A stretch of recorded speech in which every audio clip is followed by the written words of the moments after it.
David, yesterday in the United States was Thanksgiving, so we're on a little bit of a delayed schedule today. How are you, David? I'm very well, Jason. Good to be with you. Good to be with you, David, and thank you for being flexible to accommodate that holiday schedule. I hope our viewers enjoyed their Thanksgiving, and a lot of people, I think, are taking it easy today, the Friday after Thanksgiving. I don't know if it's, I guess it's Boxing Day or something. Maybe that's after Christmas. I don't know. But I'm not into pugilism, so I'm not a good judge of when Boxing Day should be. Different type of boxing, I think. Yeah, boxing your presents after Christmas. Yes. So, David, today you're introducing yet another new concept. This is very interesting. I think people are aware that you and I are doing our David Hawkins Reverse CSI show that is normally happening at 1 p.m. on Friday, but because of the holiday, we're just a little bit late today. So we're going to be doing that show at 7 p.m. Eastern, and that will be on patreon.com/reverse CSI storyboards, patreon.com/crowdsource the truth, and subscribestar.com/crowdsource the truth. And people might not realize this, but when I don't load the graphic before we begin, it becomes very confusing and difficult for me to load it. So, David, why don't you let everybody know what we're going to be discussing today? Well, thank you, Jason. And it's something that I believe is going to fascinate, or I hope it fascinates the audience, because it's an attempt to explain some of the details of the John Bonet ransom note, including the enigmatic sign-off SBTC. And a lot of people have speculated, as I have for many years, about what that so-called initialism has stood for. I had thought way back, maybe 5 or 6 years ago, it might stand for Sigma Beta Tau chapter at the University of Colorado, i.e. that it might have been some part of a rather grisly ritual associated with the Greek life community, which certainly does have some pretty grisly rituals associated with the hazing deaths of a number of students over maybe a century plus. But I've more recently moved to something that I think may fascinate people, that SBTC stands for the Small Business Theatre Club. And just to give people an indication of the size of the Small Business Administration's so-called 8A program, I guess the best analysis of that, or summary of that, might be a release from the small business by the then Chief Operating Officer, Christine Marcy, in January of 2001, where she said that she had managed to accelerate the loan guarantee program of the Small Business Administration in the light of requests from some 7,000 banks who were being approached by any number of 70,000 small businesses for loans, and the banks needed to accelerate the loan guarantee because it would appear in many cases the banks decided that the company that wanted to borrow the money was very unlikely to pay it back. So the bank needed to go to the so-called preferred guarantee or guarantor companies, and Christine Marcy was able to accelerate the loan guarantee to within 60 minutes. So a small company disadvantaged by virtue of, these aren't my words, sexual orientation, ethnicity, color, sex, such as that they were women or black or whatever, or came from countries deemed to be disadvantaged. This is a tremendous leg up, so to speak, for those small companies, because they can now borrow from a loan portfolio of some $50 billion. That is to say, Christine Marcy, in January of 2001, was the, I don't know if that's the right technical term, the de facto custodian of $50 billion of loan guarantees, right? And of course, she's a sister of Phil McConnell, but let's just move on from that.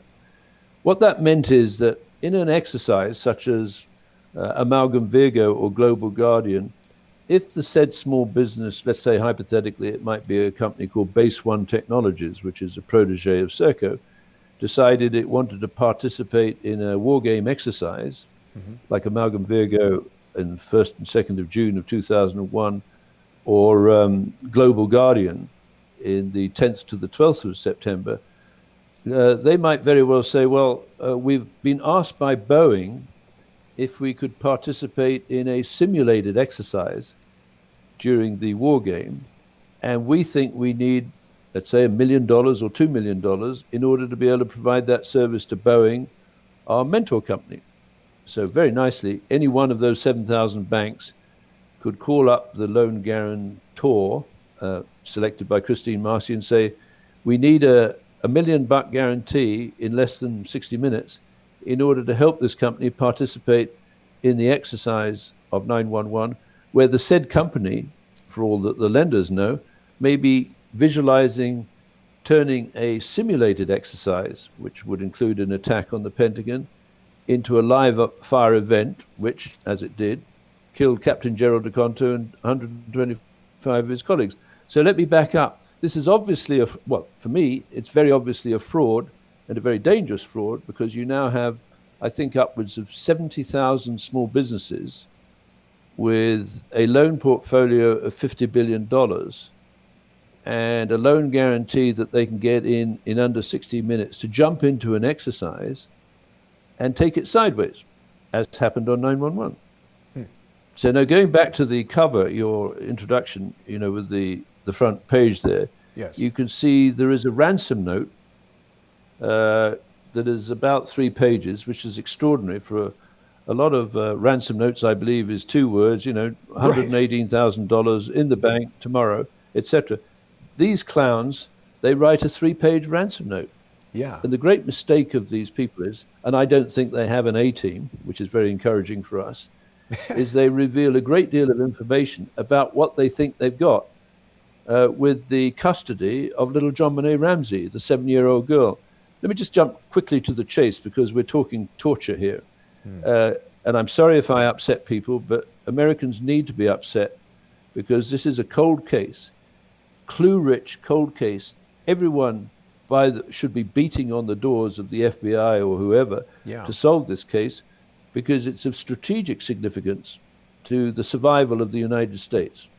And let me give you a few of the reasons.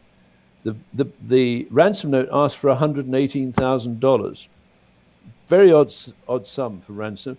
It happens to equal the bonus paid by Lockheed Martin, the parent company of Access Graphics, to the father of John Monet Ramsey. So someone on the inside, a banker or with the mentor company Lockheed Martin, knew that there was $118,000 that had popped into John Monet Ramsey, the father's bank account. So otherwise, why ask for such an odd sum? Well, that's just it, David. I think we need to hang on that for a moment, because it is such a specific sum, and it just doesn't seem like remotely possible that someone could accidentally decide on that amount. If you're going to ransom, you're going to kidnap somebody, okay, 100,000, 150,000, 200,000. I mean, it actually also seems like a low number to kidnap somebody's kid and ask for 100,000. I mean, I don't know that much about holding people ransom, but it's way too esoteric for it to not be deliberate.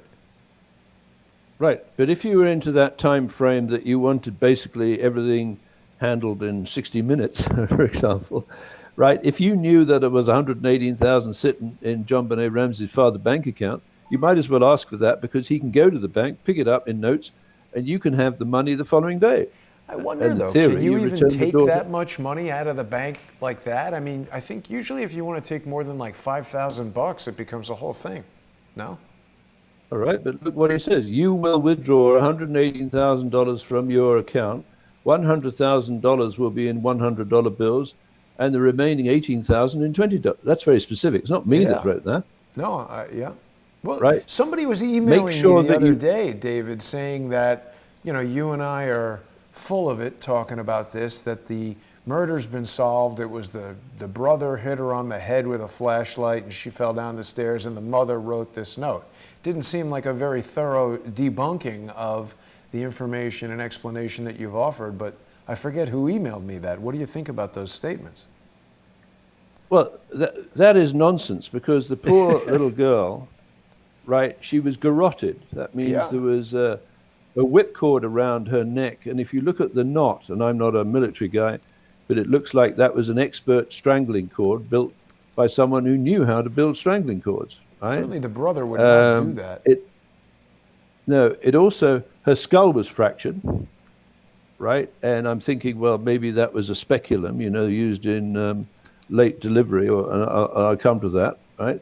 There was what looks like a couple of taser marks under her ear and on her belly, right? So this was a brutal torture killing. That child died solely, and I'm talking about this idea of the staging, a theatrical staging, and you have a background in Hollywood.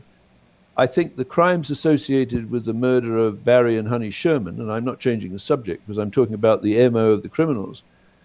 Barry and Honey Sherman in December of 2017 were found tied to the railing of their indoor pool with their legs turned away from the pool. They were hanged side by side with men's belts, right? And the presumption is that they died slowly because they would have choked slowly to death in great pain and great distress.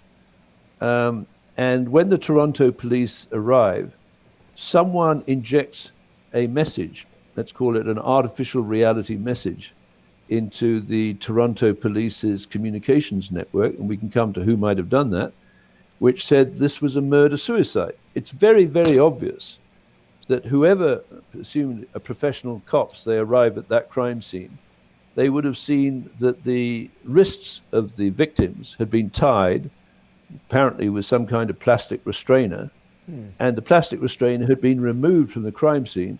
Hopefully it wasn't the Toronto police that removed it, but those two people were actually tied, their arms were pulled around their back by their clothing, and they were hanged side by side in what to me has a similar kind of staging or theatrical appearance to the crime scene associated with JonBenet Ramsey. I mean, would you care to comment in terms of your background in Hollywood, and you probably never filmed anything like that, but do you feel those two events show indications of being staged? Over to you.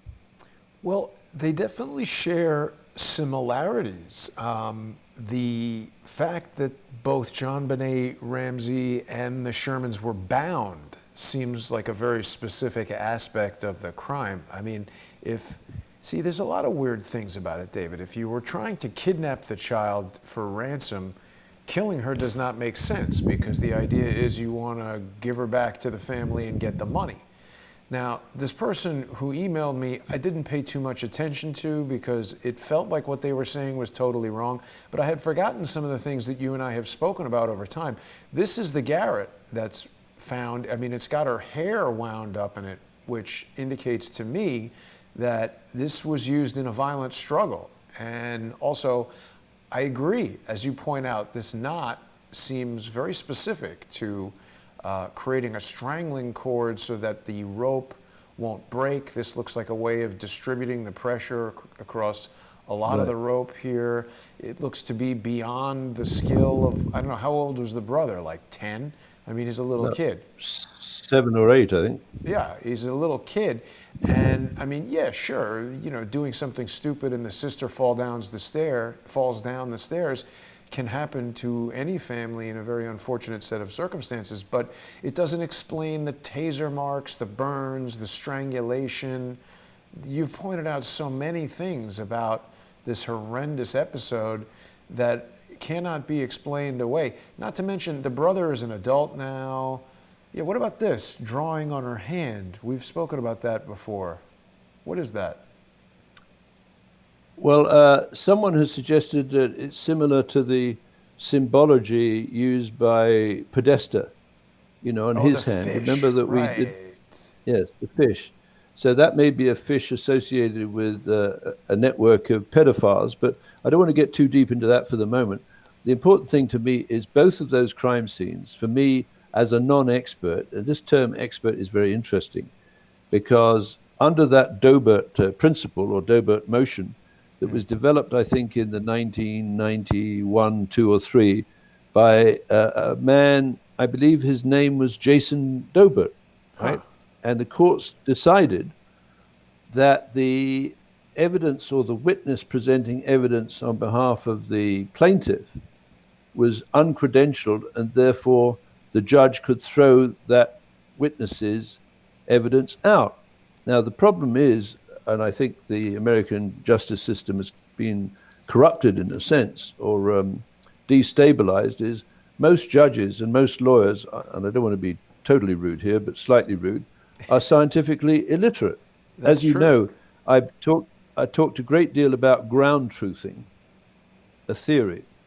My background in the 1980s, I built systems to ground truth the theory related to the interpretation of data in oil fields. What I developed, actually, I think, puts the fear of God into these people, because they realized that lay people could ground truth theories in the oil industry, right? And subsequently, as I believe they did, and I think Kissinger said, "You're not paranoid if they're really coming for you," right? Right. In the 1990s, when I arrived in BC, 92, I smelt corruption on a scale I'd never felt anywhere in the world, but I couldn't put my finger on it, right? But there were things very, very, very wrong in Vancouver, including the injured community of what's known as the downtown east side, where I'd Right. never seen the degrading level of poverty that you and I saw, I think, when you came up to see that. That is, I've seen poverty, I've seen the slums of Lagos, etc. There's a certain pride there of the people. They may be very, very poor. They sing at night, they do the best for their families, etc. But something has gone wrong in the downtown east side, which I think is a manufactured, injured community, because people can be recruited from that level of degradation Right. to do really disgusting things. David, For it's an interesting example, point that you raise. I'm sorry to interrupt, but it causes me to think about some of the social engineers that are frequently trying to throw you and I off the track. It seems a lot of the people that they recruit into their crew are desperate in some way. They either have a drug problem or an alcohol problem, or they've been convicted of a felony and they can't get a regular job. And so perhaps they're turning to these types of online social engineering activities, maybe not as a last resort, but certainly if they could get a job somewhere in an office doing something more productive, they might not do that.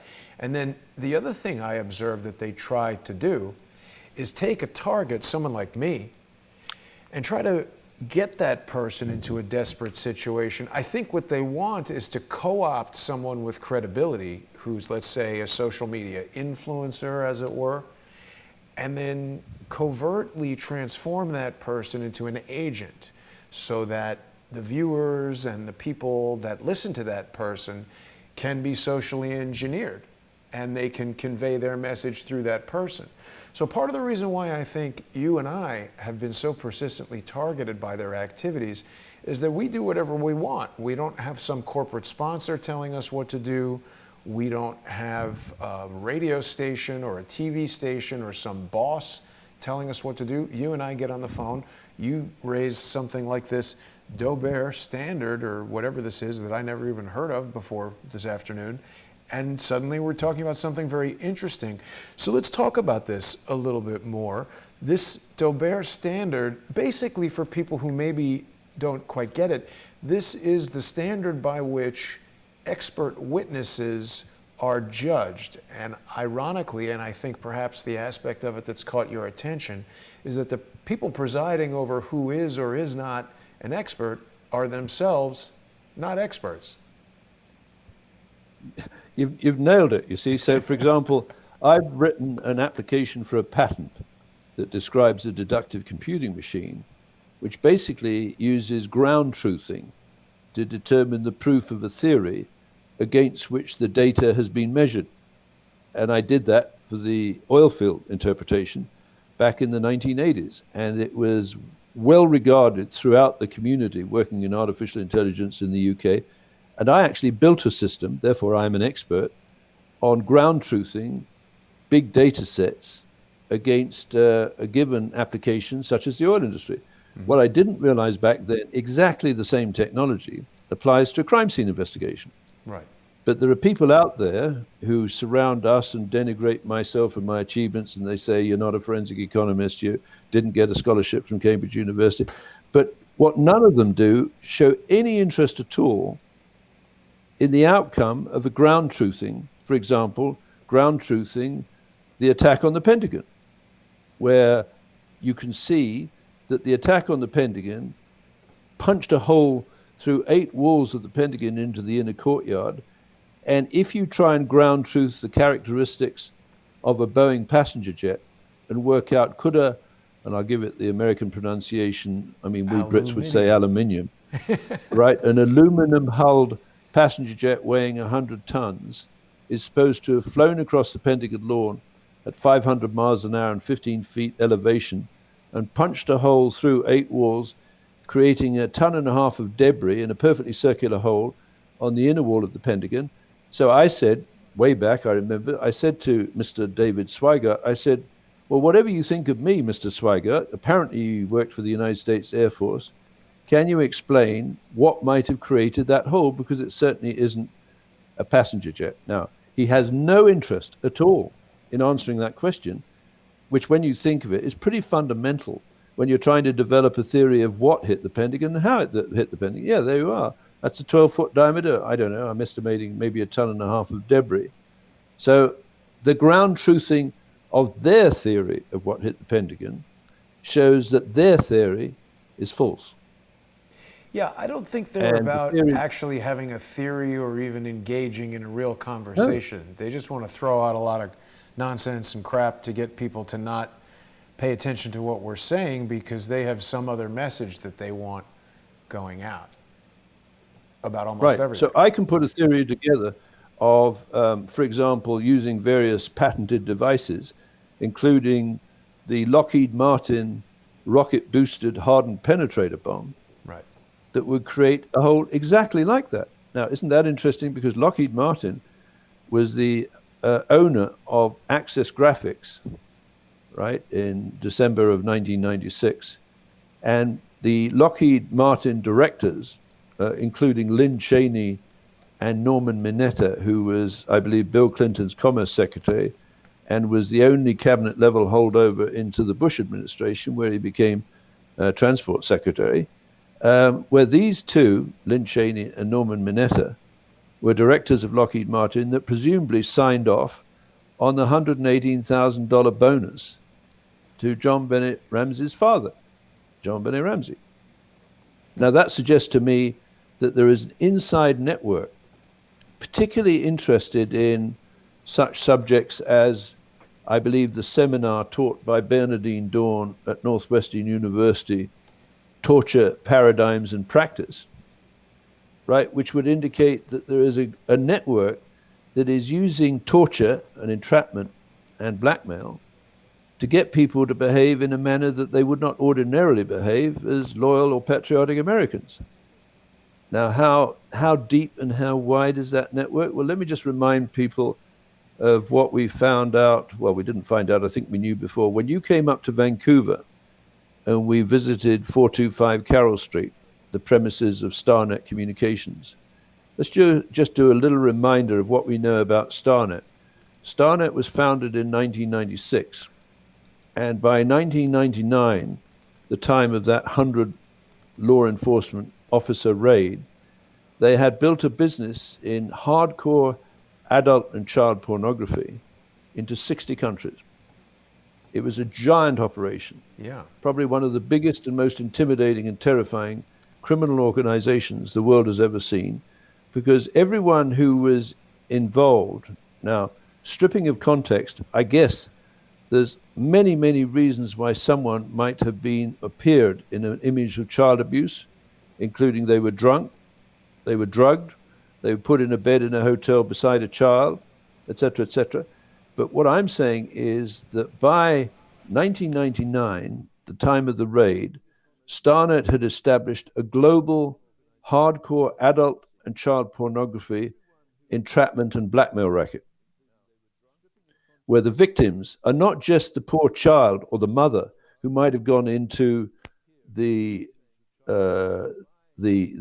snuff film theater studio down in the basement of 425 Carroll Street, but they're also the victims of people who appear to appear, because using artificial reality, in images associated with child abuse, because those people have a great deal of problems, I imagine, in proving that they weren't involved with the child abuse. Now, this guy, Tom Thumb, all Wait right, a minute. he Hang on. Let me just wrote, pause you before we sorry, talk about that dope, because we've got some actually interesting people who are in the comments, David. Jordana is surprised to hear you mention Bernadine Dorn.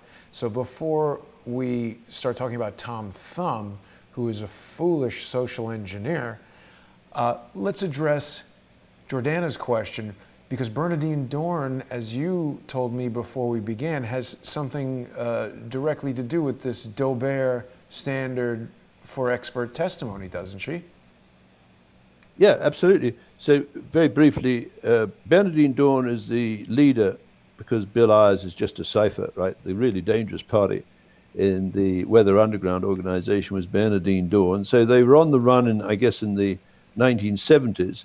Then somehow this woman got rehabilitated, and I think she was the principal in the bombing of the Pentagon in 1972, where a bomb was put inside the women's washroom.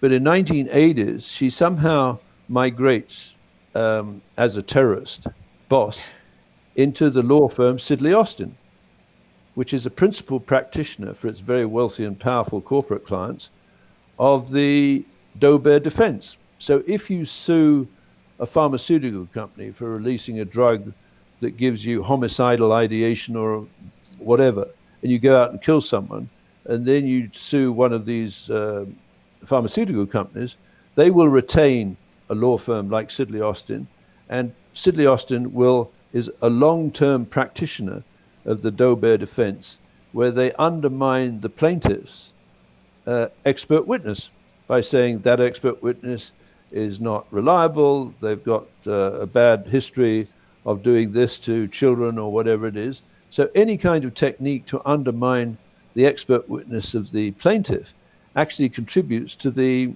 corporate offender or potential offender skating, so they don't pay the big damages. Right. Now, so when Bernadine Dorn migrates into, I think she was at Sidley Austin from 1984 to 1988, it would appear that she grooms an intellectual property lawyer by the name of Michelle Obama for her career that would one day take her to the White House. Now, a lot of Americans don't know that Michelle Obama became the Vice President of Community Affairs for the University of Chicago Medical Hospitals, with a strong leaning towards the idea that late-term abortions were okay, as long as the woman who wanted the late-term abortion wanted it. Now, let me be hypothetical here. Can you imagine you as a female or male, you want to be a nurse or a doctor or an anesthetist or whatever it is, you're told by the hospital you have to provide late-term abortion services to patients who want them. Yeah. Right? You might be a lover of children even before they go through the birth canal. Or perhaps So religiously opposed to that. Absolutely, for many reasons. It would be fairly normal to be absolutely disgusted at Yeah. the idea of a late-term abortion where a viable fetus is about to come through the birth canal, and you're going to be employed to stop it using the most brutal methods. It just occurred to me 2 days ago. It's hard for me to think about this, but to put it bluntly, I'm disgusted at my fellow Canadians. They'll often say to me, David, why do you worry about it, right?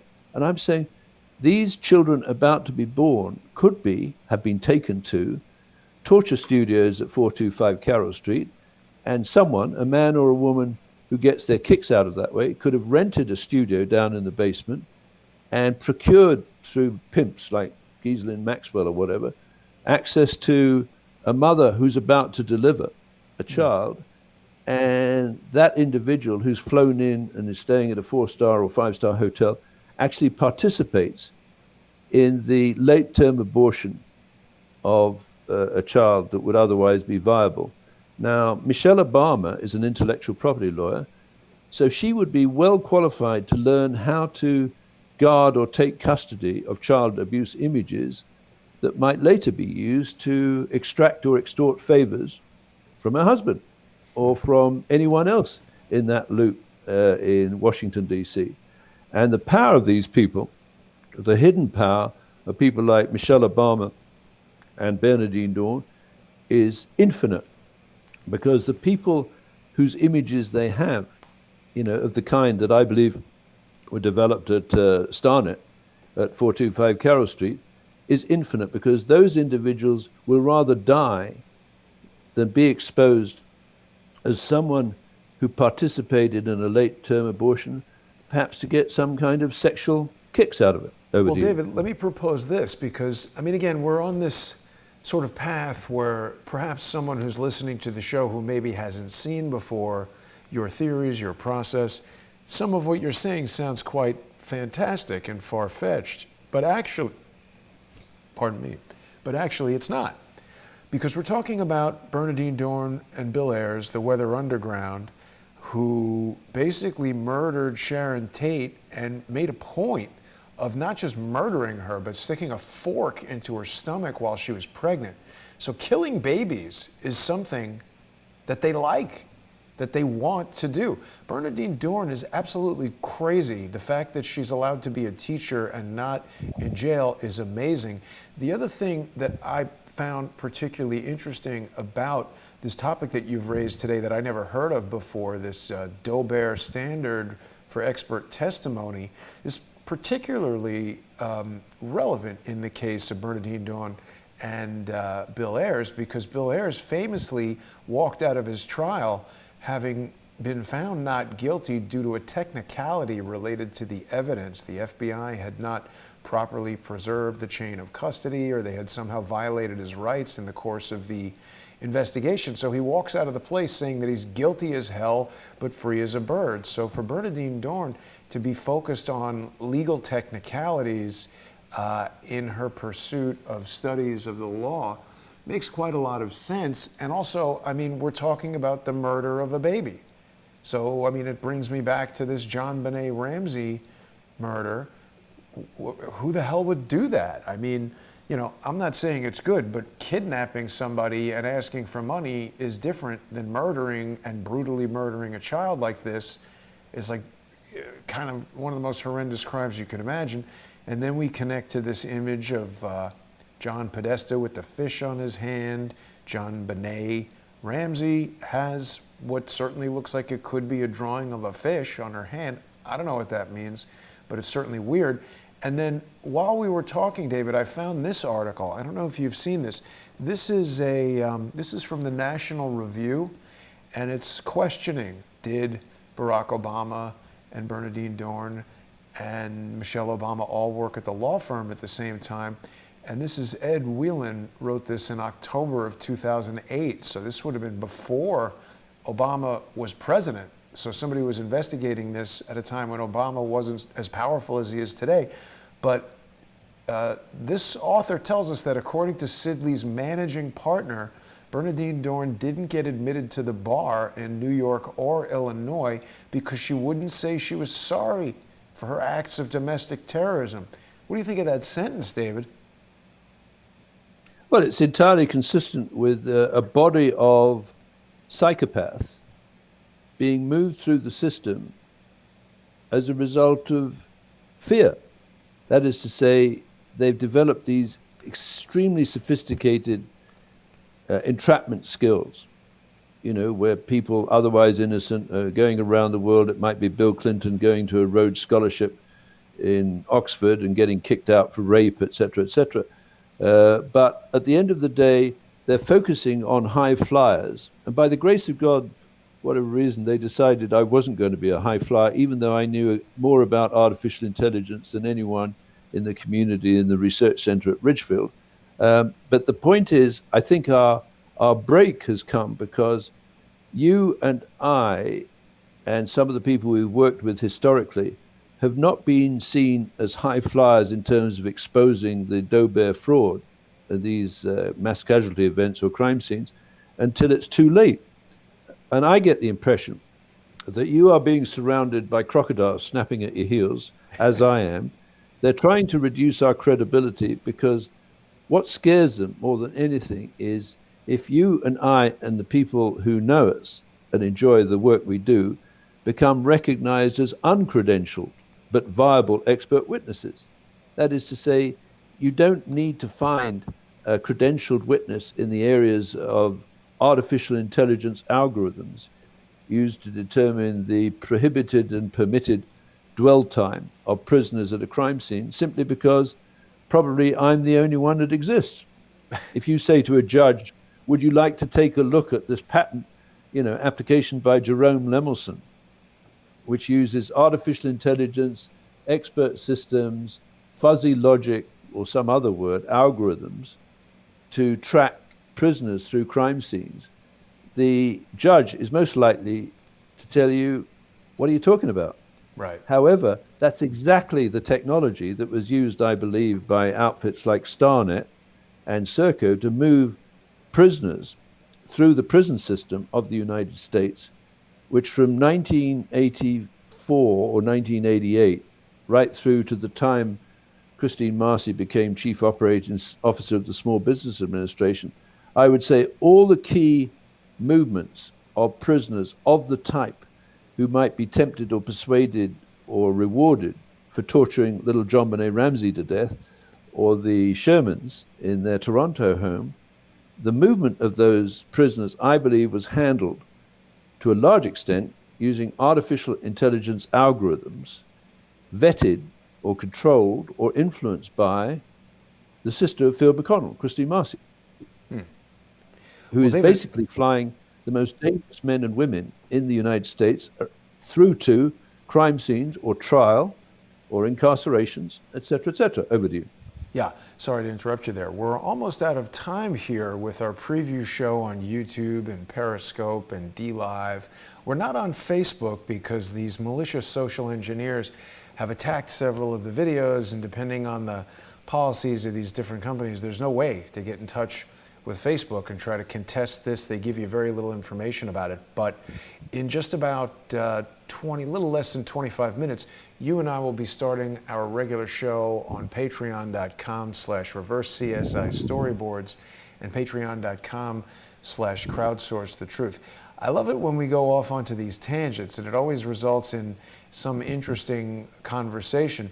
But just getting back for a moment to this sentence here from the managing partner of Sidley Austin, who was telling this journalist that Bernadine Dorn, she basically wouldn't say she was sorry for her acts of domestic terrorism. To me, that indicates that she's feeling no regrets. And that sounds mighty similar to what Bill Ayers said in this article in the New York Times on September 11th, 2001. So obviously this interview was conducted before the airplanes and the incidents occurred. And I've always felt that this is a message from Ayers to someone who knows. I think we see these social engineers using newspapers, social media, public sort of venues to send these encoded private messages that are hidden in plain sight using a technique I've spoken about quite a bit called steganography.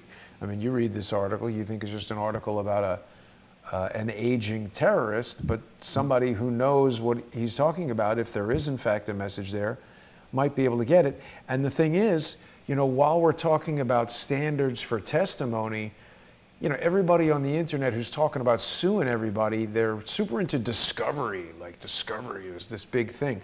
But there's a lot of tricks that lawyers have, and social engineers, for doing things and communicating in ways that defy discovery. I suggest that something like this is deliberately intended to do that. If Bill Ayers is sending a message, if he emails somebody, hey, by the way, the World Trade Center is going to blow up this morning, someone intercepts that email and that becomes evidence. But if there's an article in the New York Times that says no regrets for a love of explosives, and you've been in communication with Bill Ayers, and he says you'll know the signal when you see it, and you open up the New York Times and see this, perhaps there's some message in there for you. Well, I just, if I may, there's a little bit of time. Yeah. Just like to comment, because you introduced the Facebook concept, right? Right. So let me back up and just describe how I believe I can be an expert witness in the court of public opinion. Yep. and bypass this Daubert thing, because I don't need to prove to you that I have the credentials in artificial intelligence, right, and the basic laws of science to communicate through you to our collective audience. So I consider myself an outstanding, if I may be so bold, expert witness in the application, for example, of artificial intelligence algorithms and the laws of physics to ground truth any theory, either in an oil field or at a crime scene. But let me back up here. So then we came across about 4 or 5 days ago, and I think it was discussed in our last show, this BBC patent for a voice activated device to generate TV signals, where a newsreader is presented with a scrolling text that speeds up or slowed down depending on whether the newsreader's voice is speeding up or down. And that text, of course, can be annotated by what I now know are called blocking notes. Now, traditionally, an actor will go onto the stage and they're told to bring a pencil so they can pencil in blocking notes as to where they're supposed to be standing and which way they're going, commensurate with the delivery of the script. What I realize now is the BBC in 1998 invented a method of detaching the blocking notes from the pencil driven approach to a digital application. So now a newsreader like Jane Stanley in New York on 911 is presented with a scrolling text which she reads. We're getting news that the Salomon Brothers building has collapsed. But she doesn't see the blocking points which instruct the demolition crew to blow the building up. Right. And unfortunately, the blocking notes don't reach the demolition crew until after she's made the announcement. That is to say, the director, probably someone in the BBC, screwed up. Now let me back up here, if I may. So now the BBC has a patent there that I think is absolutely fundamental to these staged events, such as 911 or the murders of the Sherman or Little John Benet Ramsey. But the other patent pool most associated with staging these kind of events, apparently, according to various witnesses, was America Online in the 1990s, right? Because that was the pool of patents used to launder the Bin Laden money. And most Americans don't seem to understand that the Bin Laden propaganda office was in London in England. That is to say, they would have known what the Bin Laden propaganda team was planning for the 911 attack before any other intelligence agency in the world. So what we've got, of course, is the potential for the patent pool of America Online to migrate to Microsoft, which paid $1 billion for the patent pool of American Online, and then Microsoft turned around and sold $550 million worth of patents to Facebook. So what I'm alleging is that Facebook and the BBC and Microsoft and Serco have custody of patents that were used negligently, recklessly, willfully, or fraudulently to cause the wrongful deaths, not just of the Shermans at Little John Benet Ramsey, but maybe 343 firefighters in the World Trade Center and the team around Captain Gerald DeConto in the Pentagon's US Navy Command Center. And what I'm saying is I'm perfectly free to talk to you, and you're free to reject my evidence, if that you will, as an expert witness. But I'm saying I'm more of an expert in artificial intelligence algorithms, and they're used to interpret oil wells or manipulate public perceptions at a crime scene than anyone else in the world, bar none. And I'll defy anyone to present someone to me who can argue that with me. So I'd like the public, if I may be so bold, to think of me as an ex gratia expert witness in the court of public opinion, manifesting himself in shows like yours or any other talk show host who can demonstrate to me that they are resistant to manipulation and intimidation by social engineers. Over to you, Jason. Yeah. Well, David, we're almost out of time here, and people are bringing it to my attention that Ruth Bader Ginsburg, the ailing Supreme Court Justice, Fox is apparently reporting that she's died. I am not seeing that. I'm not seeing a confirmation of that online just yet, but that's what our viewers are telling us. So David, we're going to wrap it up here and head over to patreon.com/reverse CSI storyboards and patreon.com/crowdsource the truth. I must apologize, David. I was mistakenly posting the wrong link into the comments as I was encouraging people to sponsor you on your Patreon site. People can go to patreon.com/reverse CSI storyboards to support David, and the show is going to be beginning there in just 15 minutes. Our Friday show, David Hawkins Discovery CSI, is always simulcast on David's Patreon page, as well as the Crowdsource the Truth Patreon page and Subscribestar, so people can watch it in a variety of different ways. People who are new to the show can also visit David's free website, which is reversecciscripts.com. I have so many things I need to remember, David. It's often difficult for me to remember these things, but Reverse CSI Scripts is David's website. He's got a very handy link to our YouTube playlist, so if you want to catch up on some of the previous videos from YouTube, you can watch them all here on reversecciscripts.com. You can also stay in touch with David through Twitter. You can join David on Twitter. He is there at CSI Hawkins. You can direct message David on there. His Twitter following is growing. Let's see if we can help David reach 1,000 Twitter followers by the end of 2019, which is rapidly upon us, to tell you the truth, David. But we'll be back in just under 15 minutes. Anything you'd like to say before we transition over to the Patreon show? Just for people to remind them, I believe that SBTC, the initialism sign-off on the John Bonet ransom note, stands for Small Business Theatre Club, where they stage appalling acts of cruelty, amongst others, to children and adults. Over to you. Yeah, I mean, it's really a mystery that this has not been solved, and that SBTC is a strange thing. So David will be back in just a few minutes, and we'll look forward to seeing everybody over at Patreon. Thank you so much for joining me, and I always do appreciate your flexibility in scheduling, David. So we'll see you in just a few minutes, and thanks to everybody for watching. Thank you, Jason.